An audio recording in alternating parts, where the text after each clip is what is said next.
కాదు అసలు. ఎవరైనా సినిమా అర్థం కాలేదు, ఇది అది కూలీ అది అన్నాడు అనుకో, ఆయనకి అర్థం కానంటే వాళ్ళ దిమాగ్ లేనట్టే. ఇక రితిక్ రోషన్ కూడా మస్తు చేసిండు అన్న. హీరోయిన్ కూడా మంచి క్యారెక్టర్ ఇచ్చారు. ఎవ్రీథింగ్ అసలు వేరే లెవెల్. ఇండస్ట్రీ గా తనమ్మ మొగుడు సినిమా ఎవడు ఆపుతాడో చూద్దాం.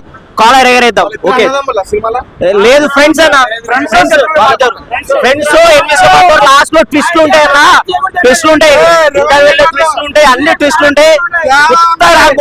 మూవీ మాత్రం ఇచ్చి పడేది. సరే చూద్దాం, అందరు చూడండి. లేదన్న కొత్త స్టోరీయే, బట్ ఎక్సలెంట్ ఉంది అన్న. స్క్రీన్ ప్రెజెన్స్ మాత్రం ఏకదమ్. అసలు డైరెక్టర్ కి హ్యాట్స్ ఆఫ్ చెప్పాలి. అసలు ఎన్టీఆర్ ని ఎట్లా వాడాలో అట్లా వాడేసినాడు. వాళ్ళిద్దరిని ఒక డెడ్లీ కాంబో, అసలు మామూలే లేదు. అందరూ కాలర్ ఎత్తుకునే సినిమా ఇది.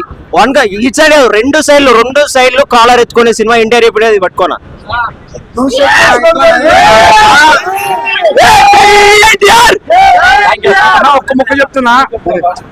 ఒక్క ముక్క చెప్తున్నా, నార్త్ డైరెక్టర్ సైలెంట్ గా వచ్చి ఇటు పట్టుకు వెళ్ళిపోతారు.